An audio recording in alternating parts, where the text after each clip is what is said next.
चलो जी पट्ठे कुतरे गए ने ते हुण आपां लिआने आ तोरी। A few moments later.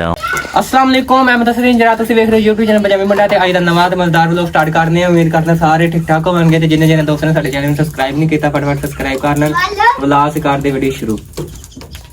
ते अज मींह ते आ सी ए भी चोन दिया सी ते ए जेह्ड़े पट्ठे ना ए काल दे पे होए सी ते इन्हां नूं मैं साइड ते कर लिया। साडी मोटर ते ही पानी पै गया, ओही भेज के छापर ना लिया ते हुण ना पट्ठे वगैरह हटा के ते मैं छुरियां रगड़ के ते हुण लगा पट्ठे कुतरन ते कपड़े कुपड़े चेंज कर लए सी मैं ते मींह पै गया सी ते इस करके मैं कपड़े चेंज कर ले, मैं खराब ना हो ते हुण जरा ना पट्ठे कुतरने।